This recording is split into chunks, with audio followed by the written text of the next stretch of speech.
Are you ready to scale and outsource your business? Okay, let's go. Welcome to the Outsourcing and Scaling Show.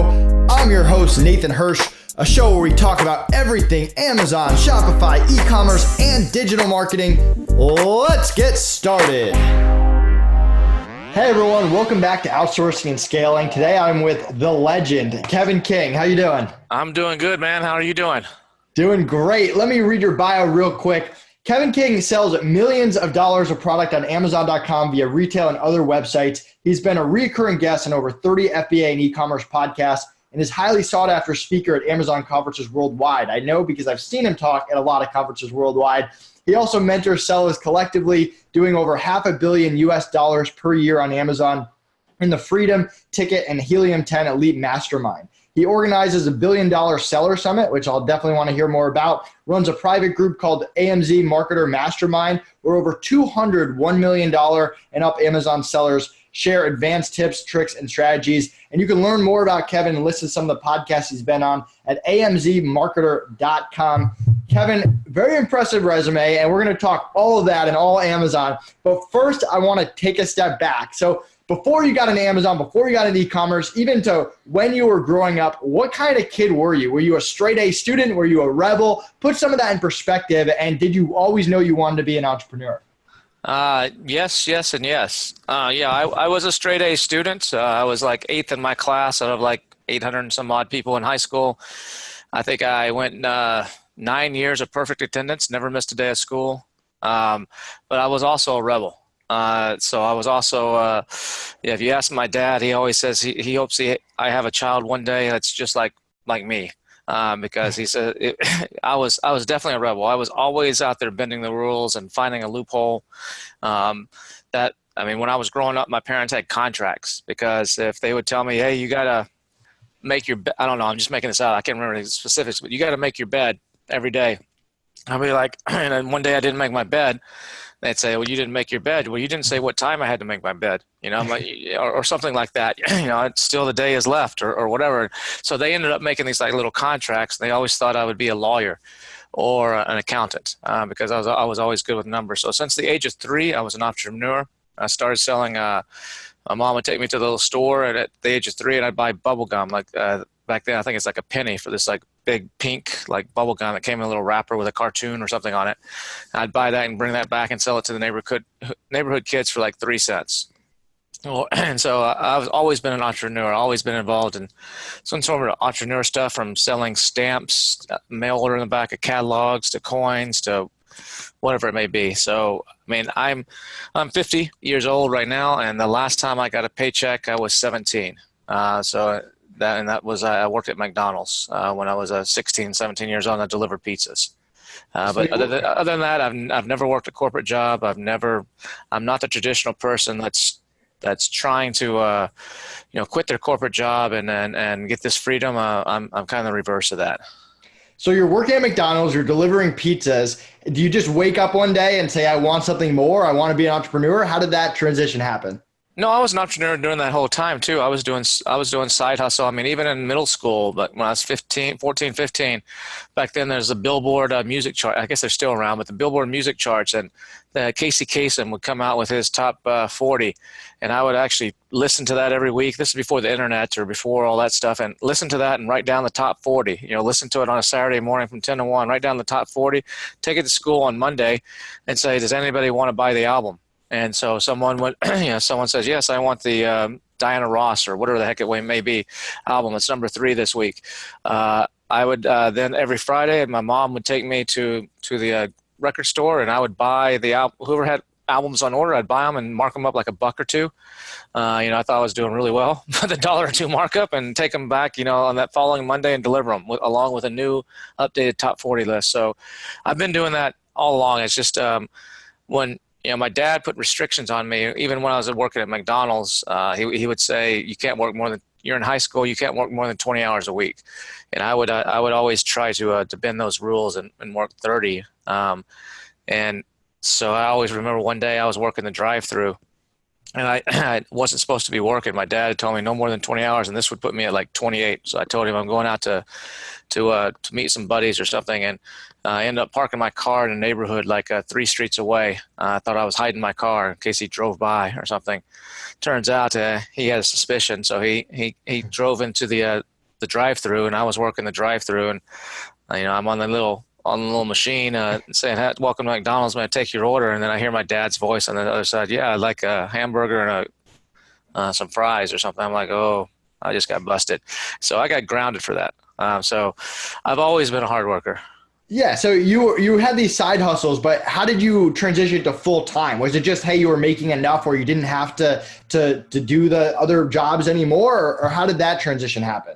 Well, the transition, I mean, in college, I went to Texas A&M University, and I have a degree in business from Texas A&M. And during college, I was doing stuff on the side. I mean, the thing where I made a lot of money, I mean, my parents had paid for and back then it wasn't so expensive to go to a public college, but my parents paid for my college. But when I was young, from all these jobs, mowing yards, painting street numbers on curbs, picking up cans on the side of the road, whatever it was, my parents said, "You're making too much money as a 10-year-old or 12-year-old or whatever. $200 a week is way too much money for someone that's 10 years old." So they would make me save half of that. And that money turned out to be my beer and spending money in college. So they gave it back to me as an allowance when I was in college. Like every week they would say, "Here's a couple $100 or whatever the number was for my beer and pizza money." And so that's how it came back to me. So, but in college, my first taste of actually probably better success would be a class called BANA 217. At Texas A&M back in the 80s, this is the late 1980s, there was a class that every business major had to take their sophomore year of college. And that class was BANA 217. You had to learn the basic computing language. So now, basic's hardly ever used anymore, but basic, it was actual computing language. And they had to learn, the logic behind it. I had been doing some of that when I was in high school and teaching myself. One summer I stayed up all night, every night, pretty much making my own little video game, programming it and stuff. And so I knew what to do. So I started tutoring people. And they was like, "Hey, my buddy wants you to do something too." So I started putting little flyers all over the campus, in the library, pull off this number if you need help, $5 an hour, whatever it was. And pretty soon I would have like 10 or 15 people at a time. I was like, I can't bring these to my apartment or meet them in a coffee shop or whatever. So I ended up renting a room in the library, free room in the library, and have 10 or 15 people in there at one time, and I'd teach them. And then that evolved over the course of a year until I was renting out the Hilton ballroom, a conference room that could hold 500 people, because this class had about 1,000 people taking it. And so I would, it evolved to where at the beginning of each semester, I would go to the registrar's office and say, under the Texas Sunshine Act, I would show down this law and say, I'm entitled to get the list of students who are taking this class. And they would give me the list on labels, peel and stick labels with their address.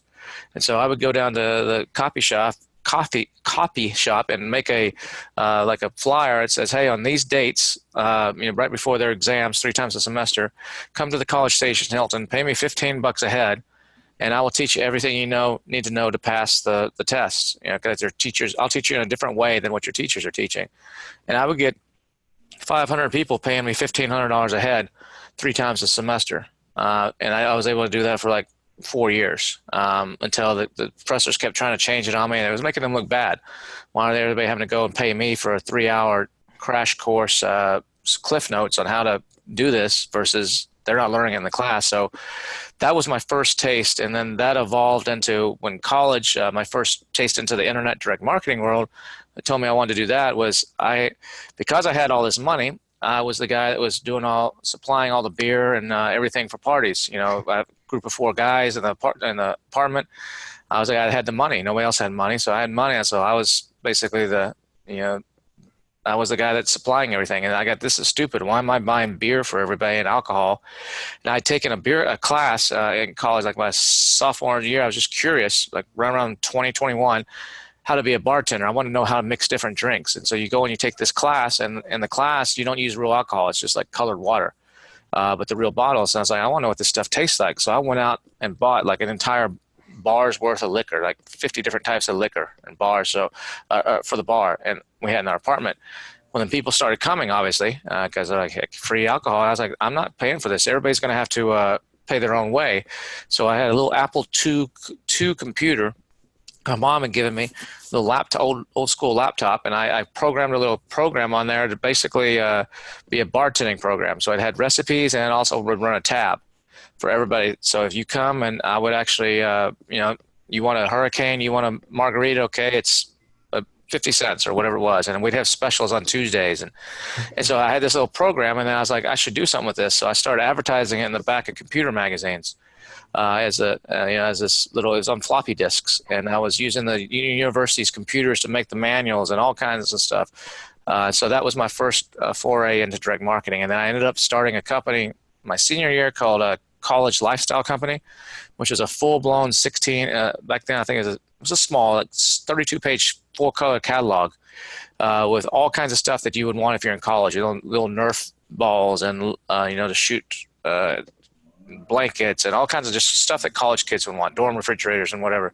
And I did that by direct mail, and one thing led to another off of that. So my background before all this Amazon stuff was in direct mail. So I did a lot of direct mail. I did a lot of sourcing in Asia.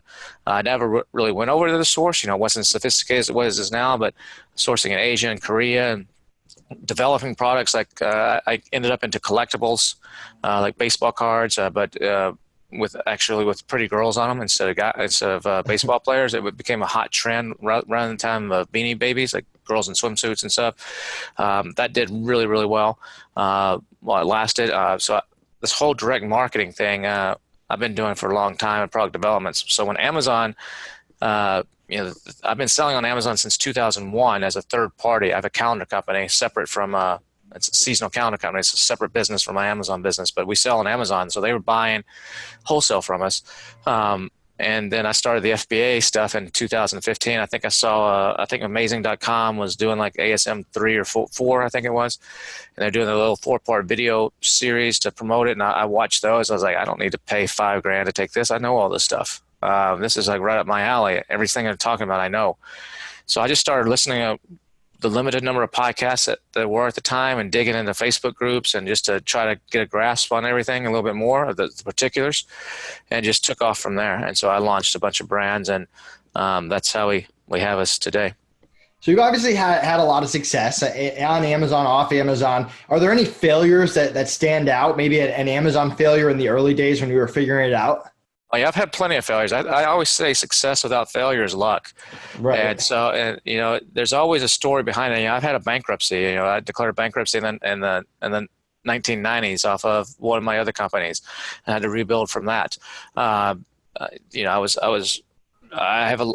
had a lot of failures. And as far as Amazon, my first 2 products they're in the beauty. 2 of them were in the beauty space, and I'm a guy. What do I know about beauty stuff? And so those both didn't really work. And so there's been plenty of failures and missteps and doing things wrong that I've had to recover from. Yeah, it's not always everything I don't touch doesn't turn to gold. Now there's plenty of issues along the way. Someday I actually may write a book. I've dealt with one of my other companies. I dealt with the mafia, where I actually had, I had to sleep with baseball bats at my side. I had my life threatened. I had to check underneath the car with those remote starters before he started up. I've been on photo sets for one of my other companies where a tiger mauled a model and drug her by her foot across the studio, all on videotape. The news coming. I've had a lot of I can tell a lot of stories. So what motivates you? I mean, you said that you were being an entrepreneur at a very young age. I also know that you're very passionate about teaching people. You said that you were doing that back in college. I know you're doing it now. I always see you giving back to different communities. What motivates you past all those failures and to just keep doing more and more, and then even just figuring out new stuff? I mean, I think it'd be pretty easy for you to sit back and say, hey, I've had a lot of success. Like, I don't need to go run this summit, or I don't need to speak at this event. What keeps you going? I enjoy helping people. I mean, I'm one of those guys that, back when American Idol, the TV show American Idol started, I would watch that show, not because I'm a big fan of music, or not because I want to be on the show or be famous. I've always been the guy that's been behind the scenes. So it's a kind of a change in the last couple of years where I've been the guy speaking on stage. I was always like to be the little puppet master, the guy behind the scenes that was pulling the strings and more of a producer type of role. But I watch like the shows like American Idol and stuff because I enjoy seeing someone who is like a little diamond in the rough. Let's like got what it takes. They're just in the wrong situation, wrong time, or they just need that one little break or that one little push or that one little nugget of information. And so I enjoy seeing someone like a Carrie Underwood on that show become a little girl from Oklahoma, and now she's a huge superstar. I like that process. And so it's the same thing with teaching people on Amazon. Is I get frustrated because there's so many people out there that are scamming. There's so many people, all the Lamborghini guys, and there's so many people that are teaching or that maybe they tried to sell on Amazon. It didn't work for them. So like, let me start a course to try to make some money. And they don't know what the hell they're doing. They just don't know what they're doing. There are some good courses. There are some good people. I'm not knocking everybody, but there's a lot of crap and there's a lot of misinformation on Facebook where someone will say, hey, what about, reviews? Can you put a package? Can you put your URL on a package insert and stick it in? Oh no, it's against TOS. And like 7 other people will say, no, it's against TOS. You can't do that. I'm like, bull effing crap. It's totally fine. So there's so much misinformation. So that's why I started to do the teaching. I mean, it started with Manny. I'm friends with the guys at Helium 10. I don't have anything to do with Helium 10. It's not my company. I'm not partners in it. I'm partners in the training side of it. So the Helium 10 Elite, which used to be called Illuminati, the first couple of years, they approached me a couple of years ago about this idea that they wanted to do this advanced training because there's all this stuff for new people. And I said, I don't know. I don't really have time. I'm working on my business. And they kept coming back to me and they said, hey, we want you to do this or be involved. And so I said, okay, I'll give it a shot. And so thankfully I did because that's a very successful business now. It's very lucrative. But at the same time, I enjoy helping people. And when people say they saw me on stage or they saw something in the Helium 10 Elite or whatever, and like, hey, 2 years later, they message me and they say, I saw you on stage at, amazing.com 2 years ago, and something you said, I took it to heart and I made some changes to my business. And now my sales are up, 3 times what I was. That's where I get the passion, is trying to help people see things a little bit different way. It's not the cookie cutter way. It's not I have a different approach and a different way that I look at things. And that's what I try to help people just open their minds a little bit. There's not always just one way to do something. One of the things I noticed about you is you're always just coming up with new content. I'll see you at 2 conferences, 30 days apart, and it's new material. At Illuminati, I mean, when I was there, you're always up to date on stuff. How do you do that? I mean, you have a ton of stuff going on. How do you get information and then have enough time to just stay up to date with everything that's changing in marketing and e-commerce and Amazon? Well, it's difficult. I mean, I can't stay up on everything. There's always something, but I'm pretty well connected. I mean, that's one of the reasons I do all the conferences. I meet a lot of people, so I'm connected in a lot of different groups. I'm connected in a lot of different forums, and I know a lot of people. So when we're at these conferences, we're out to dinner or something, someone's like, hey, have you heard about this or have you heard about that? So I mean, sometimes people will say, hey, look, you know how to do this, but look, Kevin, this cannot be discussed anywhere. And there's a lot of stuff I can't talk about. I'll totally honor that. There's things that people are doing or little tricks that they just don't want public. And so I won't. If someone says don't say that, I won't say that. But so that's some of it I'm just doing. Some of it it's just natural to me. But like you said, I've done enough presentation. Preparing preparing a good quality presentation, either for stage or for a webinar or something, is a lot of work. It's not something you can just knock out usually pretty quickly. So I've done enough of them now where I have like 10 hours worth of stuff. And then every month if something new comes out, I can add it. But so like you said, you saw me 30 days apart and it was different. I try to make sure that no 2 presentations are the same. So that if someone's sitting in that audience that has been at seen me talk like 10 times, they're like, oh yeah, I heard him talk about that before. Oh yeah, I heard him talk about that before. I'm going to go outside and then grab some water or something, wait for the next speaker. And then I say something and they're like, oh wait, he hasn't said that before. That's something brand new. So I try to mix them up. To make them always feel different and fresh. I don't take like the same presentation and just repeat it. Yeah, that's awesome. Let's talk about Amazon. We're in 2019. I got in 2008. You said you got in around 2015. Where is Amazon at now? What's working, what's not working, and where do you see it going in the future? I got in 2001, actually. I have one of those old school accounts where I get daily withdrawals. I don't know if you have that. I don't know if you have that too, since you met 2008. But 2015 was the FBA FBA, model. you're right. You Yeah, said that. the FBA model.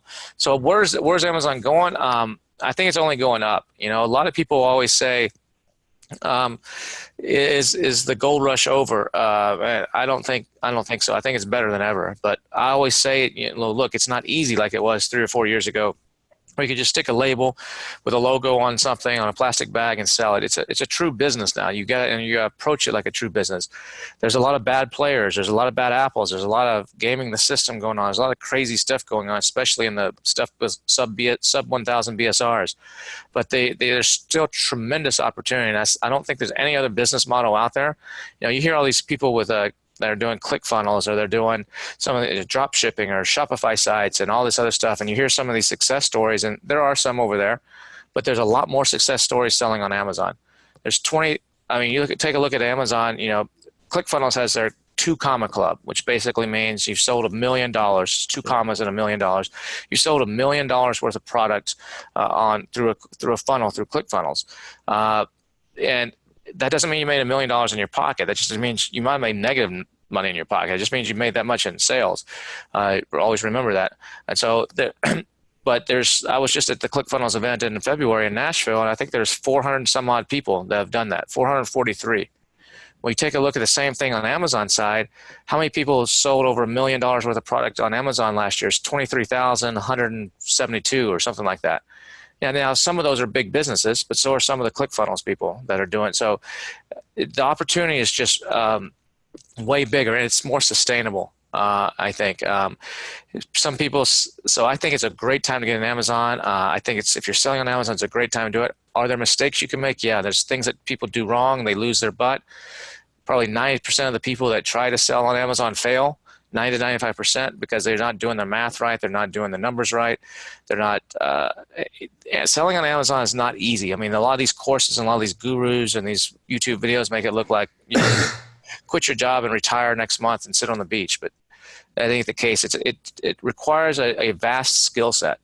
And I'm fortunate that I have most of those skills because of my past. Most people don't have that. So they have to use services like FreeUp, or they got to hire people to fill in those gaps and to fill in those areas where they just aren't good. And I'm lucky I have a supportive wife, so I can work quite a bit. And I work smart. I don't worry about some of the little things that some people are like totally anal when they hire a person to do. People always say, Kevin, why don't you job out your customer service? Why don't you hire a VA for your customer service? People always say that's one of the first things you should do. I say, why do I need to do that when I get 3 emails a week? Why would I hire someone to do customer service when I have 3 emails to answer a week? And 2 of those emails are from people wanting to sell me some sort of service. I just have to click the little button that says no response required. So, I mean, I'm exaggerating a little bit, but it's no big deal. I mean, I put out a good quality product. I put out good instructions. I put out good, if there needs to be a follow-up on it to explain something, I do it well.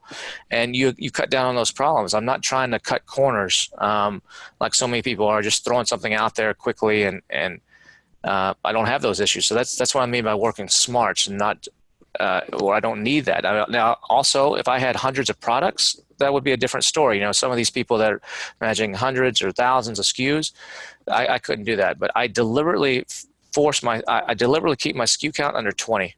I have like 17 active right now, I think.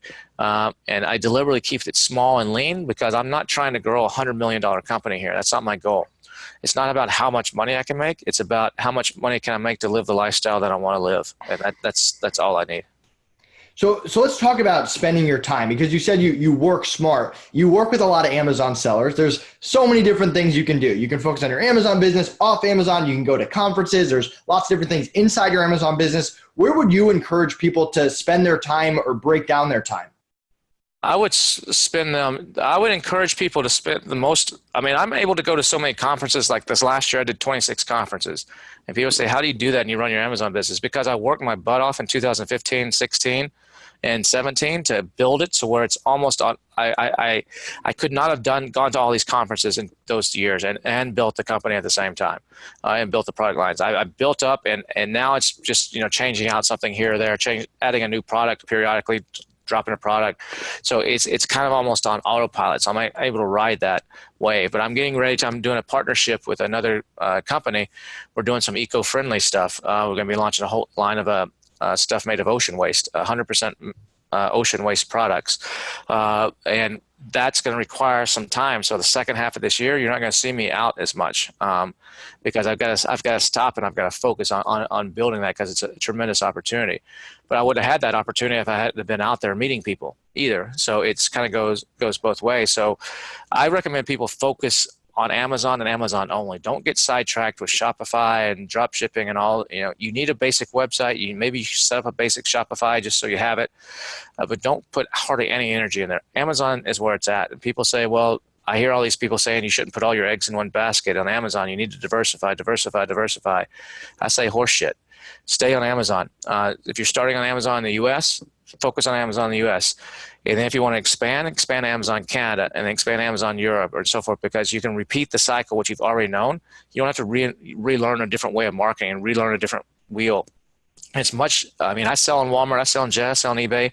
They pale in comparison to Amazon Canada. And Amazon Canada is small. But so if something happened to my Amazon account in the US and it got shut down for whatever reason or suspended, I would be up a creek without a paddle either way. It doesn't matter. And so I'm on the board of advisors for 101 Commerce, who's buying 101 different Amazon businesses right now over the next few years. And, Richard, who runs that, I'm not involved in actually buying or looking at these, but he's like, look, if you're diversified, that's great. That will add some value. But it's got to be more than 30%. So if more than 30% of your total sales are coming from off Amazon, then it does add some value. But if it's less than 30%, it's who cares? And to be honest, most people, unless you're doing something really bad, you're not going to get suspended on Amazon. You might have a temporary thing here or there, but unless you're really doing something that you shouldn't be doing, and not everybody always admits that, then you really shouldn't be permanently banned. You can. There's always ways to get back, but Amazon is just so huge right now. The opportunity is so good. I would go all in on that. If you want to do Shopify, that's a different business model. It's a different skill set. It's a different everything. And some people say, yeah, I want to be able to control the customer and make the customer mine, and I want to build a brand. That's great. There's nothing wrong with that, but that's a different business model than selling on Amazon. It's a whole different thought process, whole different everything. Amazon's a great place to launch. You can build a brand by starting on Amazon. Maybe you don't know what the brand is going to be. You don't even have a name for it really, but you start selling on Amazon, you learn how this e-commerce works, you learn how shipping and all the whole system works, and you weed out some stuff. You weed out, okay, this product here, people just don't like it. I thought it was a good idea. They don't like it. I'm getting bad reviews, but this one over here is doing good. So let me add something to this and this. And it can kind of evolve into a brand that appeals to a certain avatar, a certain lifestyle. And that's why you shouldn't restrict yourself to a certain category. Because people buy electronics and they buy beauty and they buy dog stuff. Go after an avatar or a type of person or a lifestyle and not a product category, and your chances of success will be higher. So that's why people always say you should just sell in one category. Don't try to go across categories. And I say, no, absolutely not. Don't limit yourself in the beginning. Just throw some stuff up against the wall and see what sticks, and then evolve from there and build a brand down the road if that's what you want to do. I like that approach. Yeah, I'm always a big fan of starting small and adjusting to the market, and whatever's working, you put more money, more time into, and whatever's not, you kind of pull back. Let's talk about product launches. And I think there's lots of different gurus or people out there saying, hey, you should do this or you shouldn't do that. What's maybe something that a lot of people are preaching that you wouldn't do? And what's a better way? I know you've launched a lot of products. What's your mindset behind a product launch? Well, product launches, in today's, there's so many different ways you can launch a product. The thing I don't do is I don't do any of the black hat stuff on launching a product. I don't use any of these services that will get you onto page one without even getting any sales. I don't use any of the services that will do rebates. I don't do any of the review group stuff. I don't even do friends and family. I right now, my approach is a heavy dose. It's a slower. I'm not going to come out of the gate and be in page one in week one.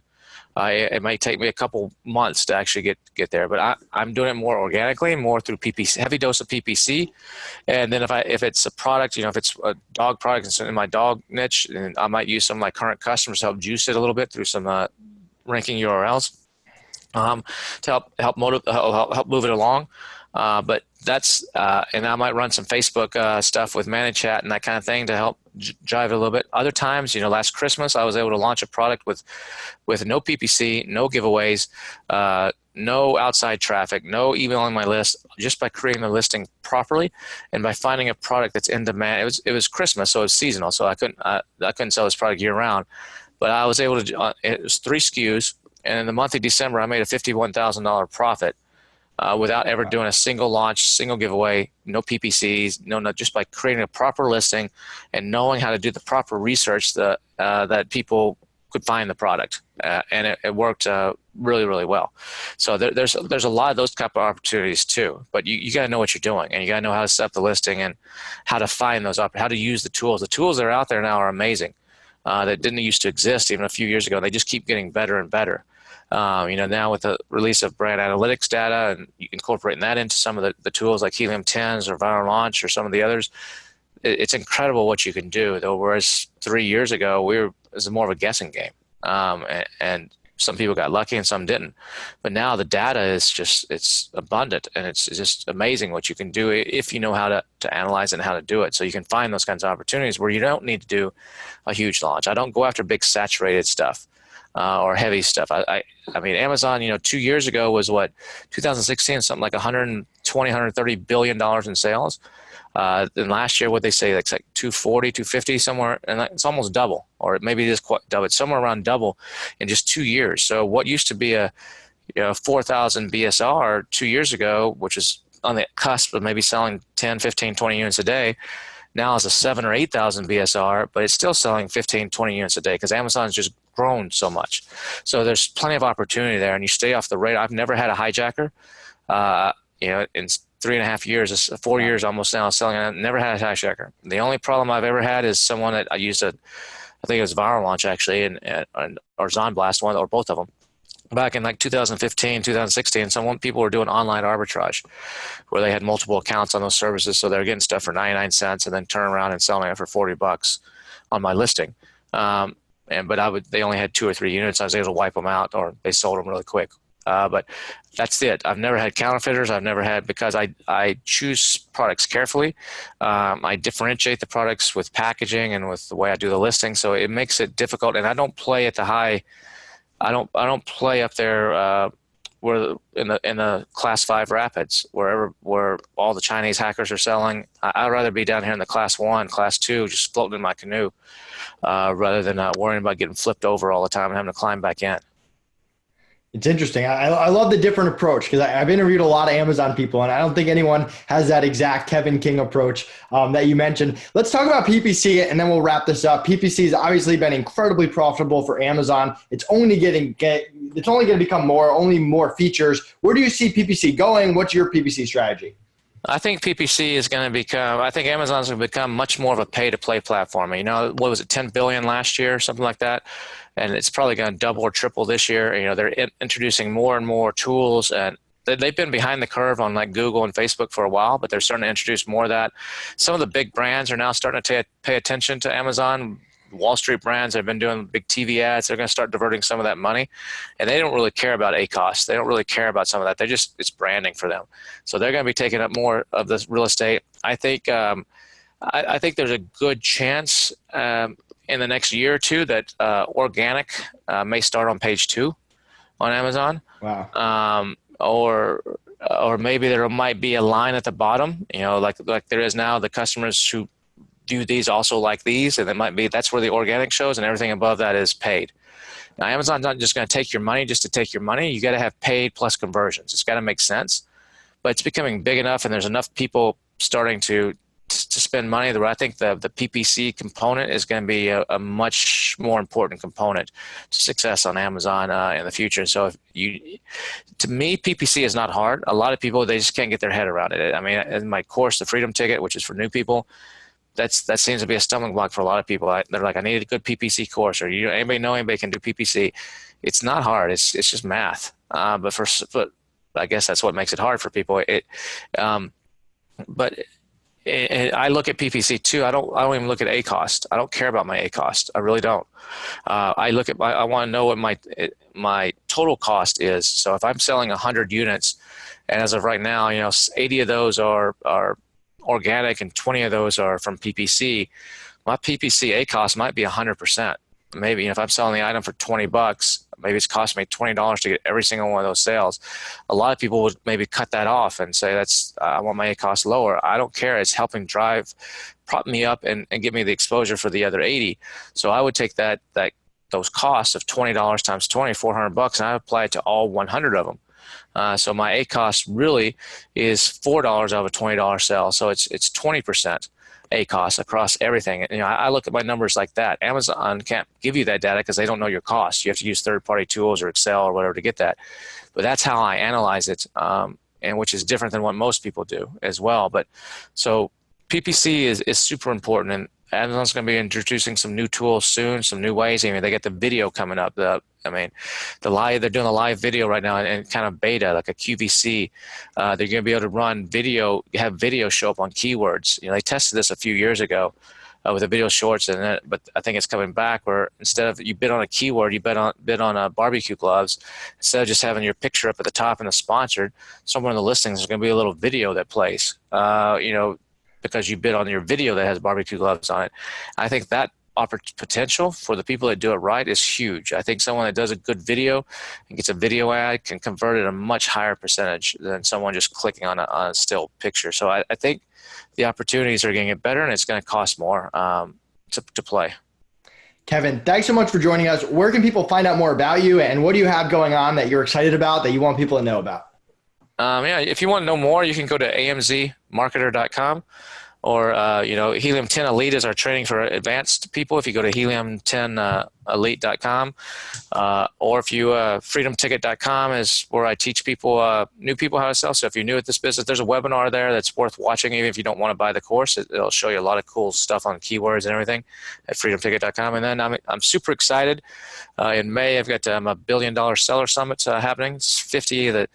It's 12 hand selecting. I go to all these events, and I'm very much a tactician. I want like tactical stuff, not just more of corporate fluff that you hear sometimes at these events. So I've hand selected 12 people that are coming in to speak, and then we got 50 of some of the most successful sellers out there coming into Austin for 4 days of just amazing learning and networking and fun. At the end of May 20th to 23rd, 24th. So it's going to be, I'm looking forward to that as well. Awesome. Thanks so much for joining us. No problem, man. See you next time. Hey everyone, thank you so much for watching. Did you enjoy this content? If so, click like, leave us a comment, and subscribe to our channel so we can continue bringing you great content all about hiring.